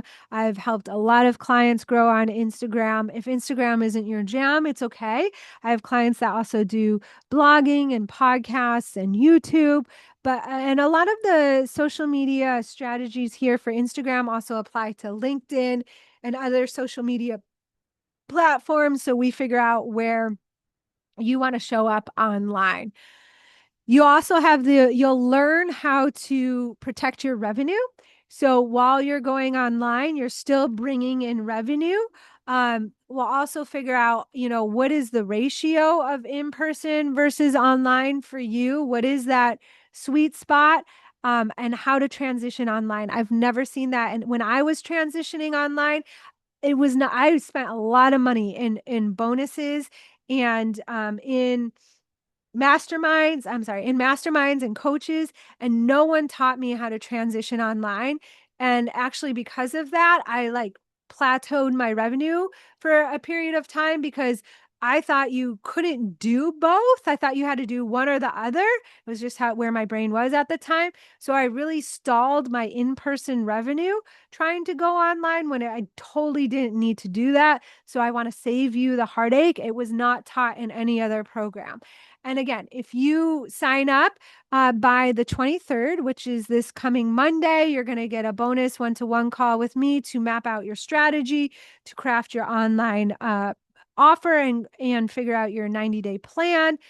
You also get, and this is huge, I have right now have Voxer access with my coach or DM access with my coach, and I'm finding it like life changing.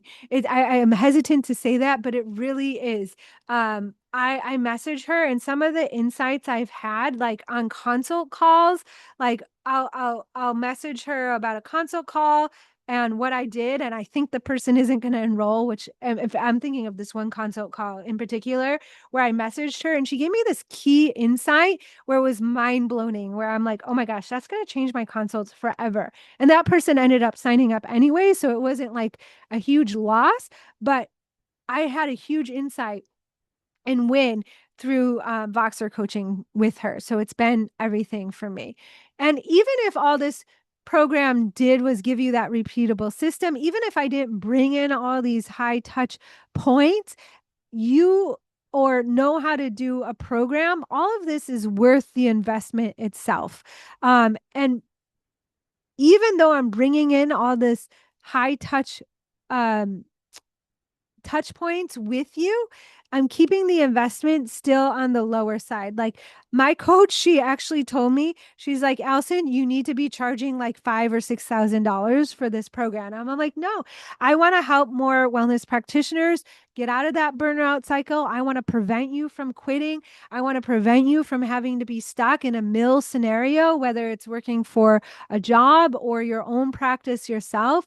So I want to keep it accessible. It's $2,000 for 6 months. There are payment plans available. It's $384 for the 6 months. The program begins February 26th, so next week. And so you can enroll using this QR code. When you show it up, you have a chance to enroll right now, which will give you those bonuses. Or if you're on the fence, you can schedule a consult call with me.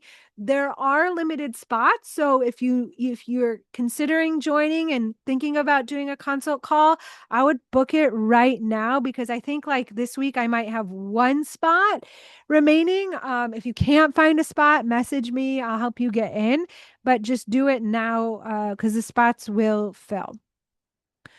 Okay, and then we'll get into common questions about the program and about the steps. So if you have questions, I'm happy to answer them.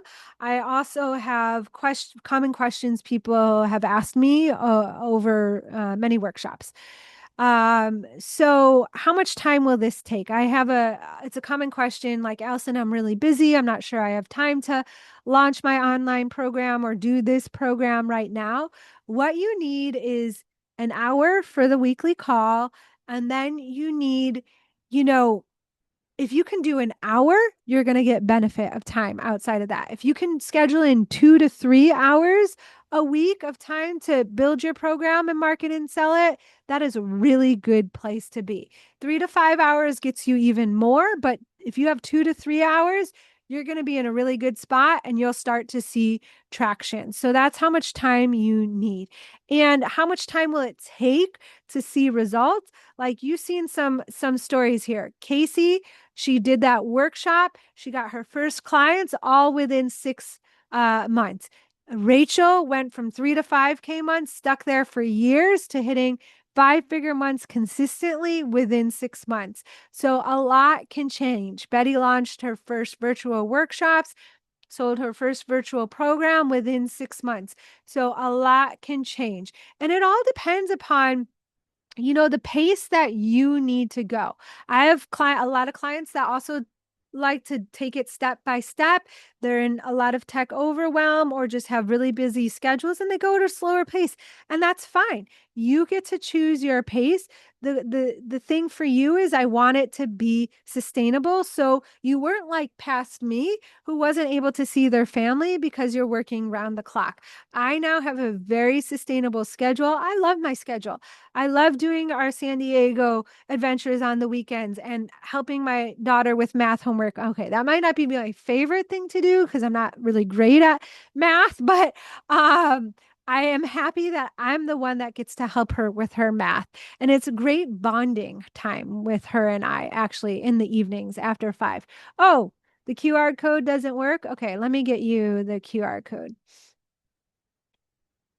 or the link. I'll drop it in the chat. Sorry about that. I didn't update it from my last workshop.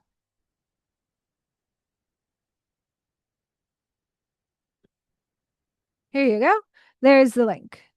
Yeah, I would love to see all of you in here. I'll go back to my questions and share my screen. Laura, yes, you would be a great fit.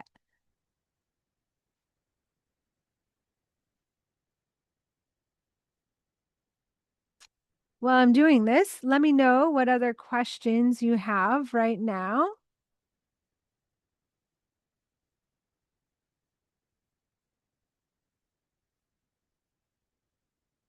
I have a few more common questions here.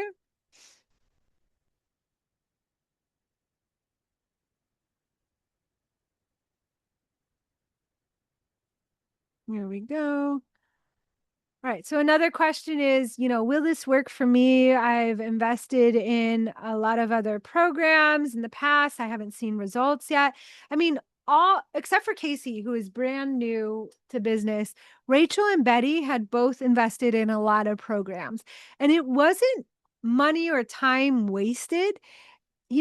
What I was able to do was just see the gaps and what they were missing. And because, again, I really try to bring a lot of personal attention to each person in the group, I individualize what was missing for them. Like for Betty, what was missing in the programs that she had tried before was different than Rachel. And even though, ironically, they had both tried the same program. They had found me because I presented for one of my online gurus. Actually, I presented for Amy Porterfield, and they had tried her program. And but for their gaps of why it wasn't working for them were different, and I was able to individualize that for them and make that investment still worth their while and get the return on their investments when that they made with me.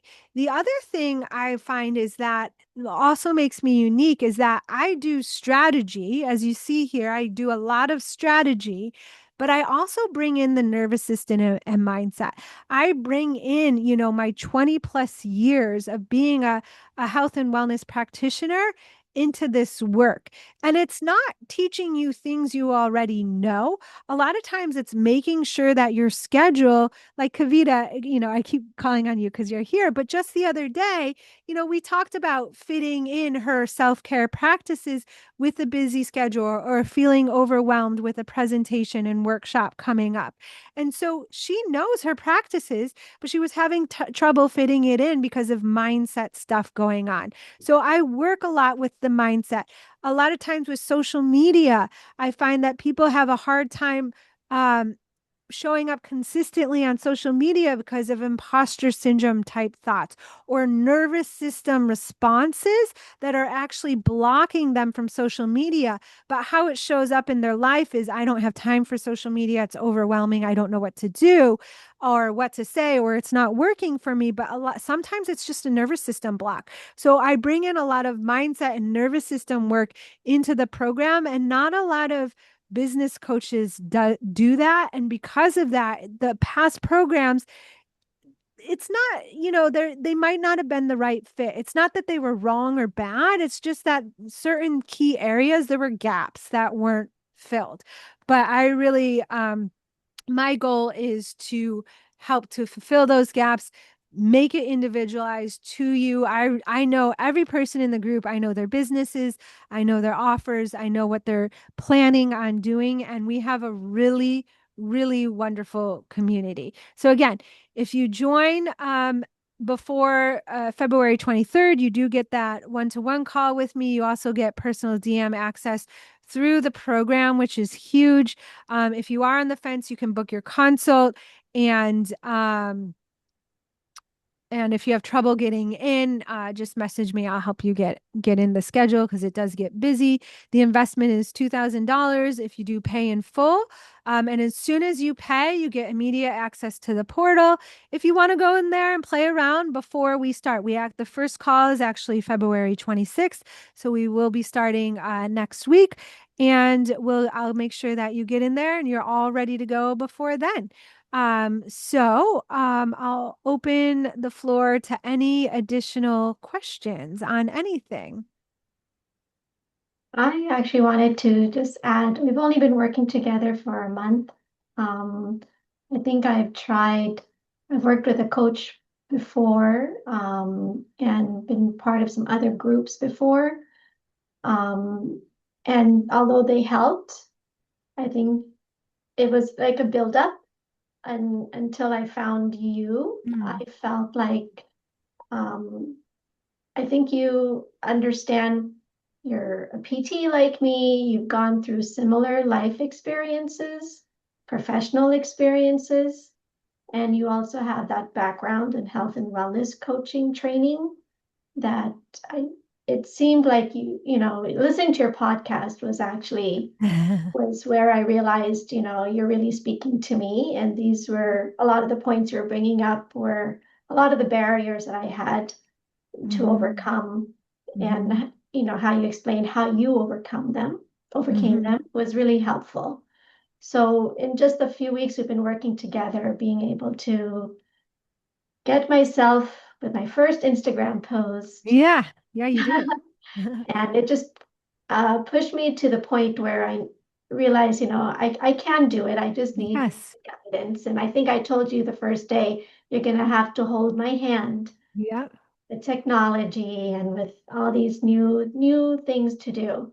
So if anybody's on the fence, I would really, start listening to the podcast and really understand the depth of the assistance that's going to be provided. Thank you so much, Kavita. It's been a pleasure working with you. I really love it. And I can't wait to see what comes next for you. Thanks. Yeah, thank you. Well, Marina or Laura, do you have any questions? Hi. Just maybe this is, I can ask you one-on-one, but like when I signed up for this, there was like the one-on-one session that we could get with you that I signed up for that happens to be on the 26th. I don't know if that's like before or after, like, so I'm still on the fence of signing up. Yeah. Okay. I don't want to take everyone else's time. No, you're fine. You're fine. Let's see. Your call is after the group call. But so if you want to, we can message and I can move it earlier if you want to try to do that. Or we can leave that and we can just try to schedule a consult call earlier and leave that as like, you'll get an additional onboarding private call. There's a couple of different ways to go. Maybe we should message and you can explain. Yeah. Take everyone else's time. Send me an email. Okay. Do you have my email? Here, I'll put it in the chat. You can respond to and hit reply to any emails. I'll answer it, but just in case. I